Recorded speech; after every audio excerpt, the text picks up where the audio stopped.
Bonjour, Monsieur Laurent Caïla. Bonjour André. Merci d'avoir accepté de nous rencontrer pour nous partager votre témoignage de vie. C'est très apprécié, malgré votre occupation du temps très chargée.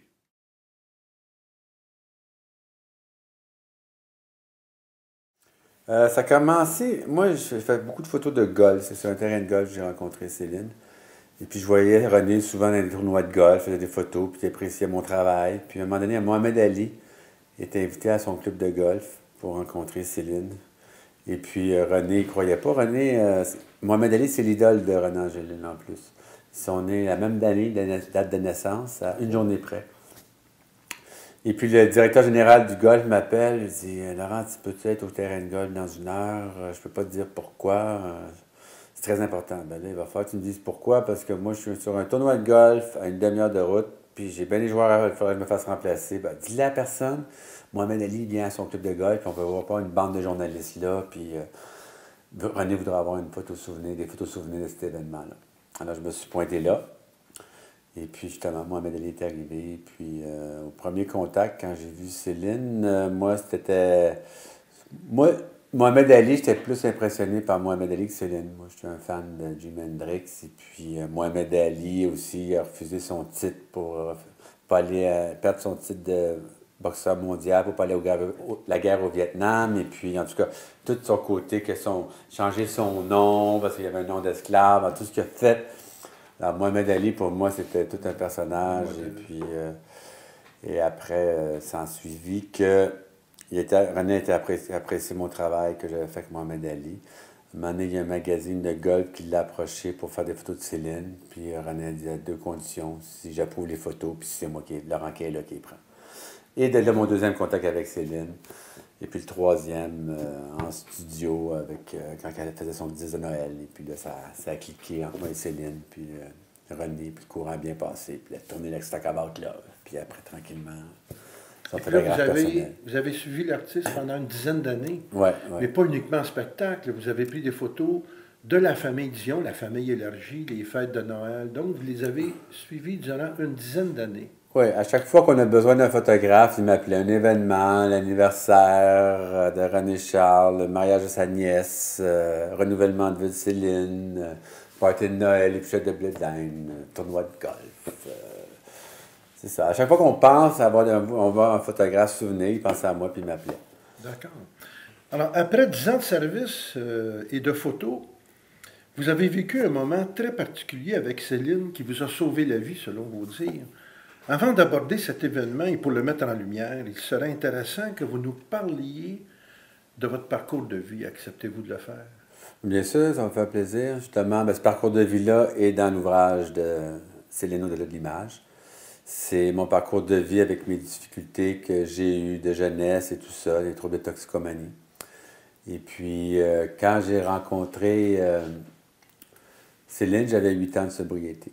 J'étais un ex-héroïnomane. La drogue de 15 ans à 29 ans m'a amené aux drogues dures.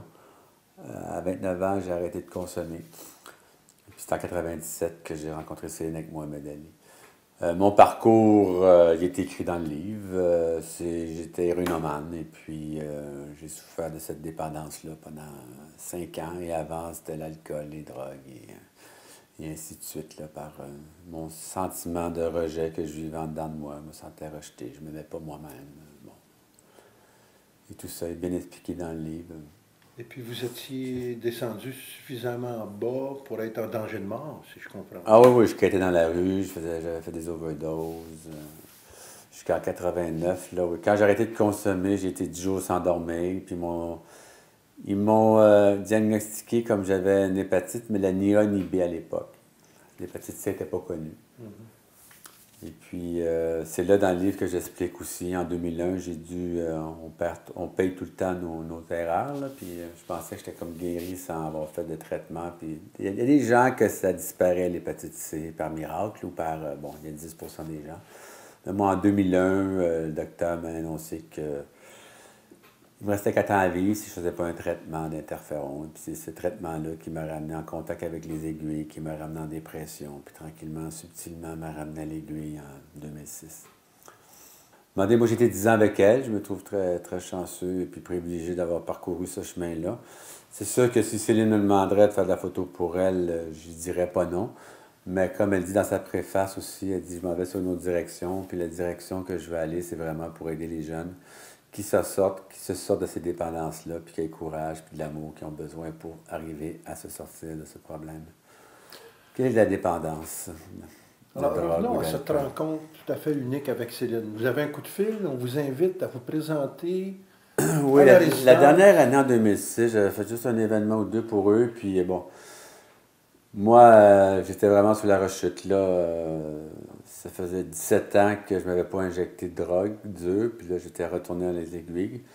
Et puis, le bureau de Céline m'appelle, il me dit Laurent, on voudrait t'avoir pour le party de Noël. Mais amène pas ton assistant, on a un autre photographe aussi. Moi, je te content. Bon, c'est correct. Ah ouais, il veulent encore de moi. C'est bon, parce qu'il m'avait appelé plusieurs fois. Je répondais pas, parce que j'avais de la misère à livrer mes photos, puis tout ça. C'est tellement fucké. Puis là, j'arrive au party de Noël, mais là, le trouble, c'est que moi, je m'injectais aux heures et demie, puis là, bon, alors, je me suis préparé des puffs de crack, parce que s'injecter, c'est quand même assez long, puis pendant un party de Noël, le crack, ça se fume. Alors, j'allais sortir aux 10-15 minutes, faire une puff de crack, puis je rentrais faire des photos. Puis là, Céline attendait que je sois tout seul, puis je vois toujours ce moment-là, là, elle marche vers moi, là, puis elle me dit Laurent, c'est moi personnellement qui a demandé que tu sois là ce soir. Elle m'a dit que tu n'allais pas bien.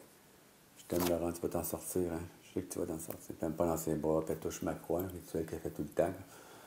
Puis là, c'est ça, ça m'a comme donné un. Même si j'étais bien gelé, là, j'ai senti comme 25 millions de personnes qui disaient qu'ils tenaient à moi, là, par la bouche de Céline. Là, le lendemain, là, ça a été un processus. J'étais allé en genre de sevrage 2-3 jours. Puis j'ai fait une dernière injection en sortant de là. Puis après, j'étais allé en thérapie. Puis là, j'ai pris cette bouée qu'elle m'a envoyée puis, pour faire mon chemin. Puis un an après, elle m'a permis de faire un livre. Alors, j'ai commencé à travailler sur le livre, puis ça a travaillé fort là-dessus. Là, ça a pris 44 mois à peu près, trouver un éditeur, puis tout ça. J'avais 25 000 photos. Puis à travers ce livre-là, c'est ça. On voit, on connaît Céline, comme le titre le dit, là, Céline au-delà de l'image. On connaît Céline dans la gentillesse avec les jeunes, les fondations, ses femmes, tout ça. Mais là, vous allez la voir au-delà de cette image-là, encore plus fort, comment qu'elle est avec son entourage. Qu'elle donne son amour discrètement, sans que ce soit médiatisé ou rien. Elle est comme ça. Elle est comme ça. C'est une femme d'amour, tout ça. Comme ce qu'elle a fait à moi, elle fait avec son entourage, tout ça. Puis elle a reçu mes enfants comme si c'était ses nièces et neveux. C'est un être de lumière pour moi. Puis à travers aussi, Céline au-delà de l'image, l'auteur qui a écrit le texte avec ce titre-là, ce qui est intéressant, c'est avec les images de Céline aussi que vous voyez, vous avez mon histoire qui va au-delà de... Puis Céline aussi, les images sont comme aucun Photoshop. Puis Céline, elle m'a laissé 100%. Là. On a ses repousses de cheveux, elle n'est pas maquillée, cheveux attachés. Hein. Elle m'a laissé... Totale liberté. Totale liberté. Alors, de là aussi, l'auteur est allé total avec tout ce que j'y avais consacré mon histoire, puis est allé dans cette direction-là. Quand j'ai vu les textes, tout ça, j'ai pris quand même 2-3 jours à réfléchir à tout ça, parce que c'est quand même ma bio avec tous mes problèmes. J'ai des enfants de l'âge d'adolescence, puis avant que... Et puis, ouais, c'est ça. Céline était généreuse, puis moi, je vais être généreux. Et c'est ça aussi qui fait que le livre a un si bon succès, c'est que les gens aussi m'envoient des courriels du Portugal, de l'Espagne, qui sentent vraiment la Céline, l'amour qu'elle a, la compassion, l'empathie, puis tout ça. Puis à travers mes souffrances et tout. Puis elle... Moi-même, avant que je m'injecte des drogues, je jugeais les junkies, là. Les junkies, c'est de la racaille, c'est fini, nanana, tu sais. Puis j'ai fini là, à être un junkie. Puis Céline, elle n'a jamais pris de drogue, rien, elle m'a pas jugé. Elle a comme ça, elle était empathique envers moi, comme si elle avait senti ma douleur. Puis mon besoin d'amour, c'était incroyable. Vous allez trouver tout ça dans le bouquin, là. Et ce livre-là, les profits du livre vont où? Il y a 50%. Moi, au début, avec ce livre-là, je voulais tout donner. Je voulais m'ouvrir une fondation, tout donner pour aider les jeunes. Parce que le succès, l'argent, la réussite, j'ai pas pu la dealer, puis j'ai saboté, puis j'en veux plus d'argent, j'en veux plus de limousine, j'en veux plus de Jaguar, j'en veux plus. René me dit Laurent, là, 50% de ta fondation, 50% à toi. J'ai dit toi, René, qu'est-ce que tu veux? Dis-moi, je veux rien. Garde-toi-en aussi, j'en ai. J'étais tellement là. fâché à travers le système, fâché à travers disons, mon sabotage que j'ai eu à cause de ma réussite. Puis je veux plus aller là, En tout cas, ce qui arrive, c'est que là, monter une fondation, c'est dur. Alors, je mets 50% des profits dans la fondation de Céline. L'argent. Et de là, je redistribue l'argent du profit du livre aux causes pour venir en aide aux jeunes juniors. Je dis juniors parce que j'ai ramassé beaucoup de fonds de bourse pour les golfeurs juniors à l'époque, mais aux jeunes qui ont des troubles de dépendance. Et puis, dans les pas, c'est ça. Comme j'ai fait une levée de fonds, Centre jeunesse à l'Estrie. Si des gens voulaient vous appuyer dans votre démarche, comment pourraient-ils le faire? Ben, ils peuvent communiquer par courriel. Et de là, voir c'est quoi leur intention, qu'est-ce qu'ils veulent faire. Et puis moi, c'est comme ça que ça s'est développé. Le Centre jeunesse en Estrie, ils m'ont appelé, puis ça m'a touché beaucoup. Il y a le Carrefour et l'emploi Ville-la-Salle aussi. On était dans une pourvoirie ensemble, André.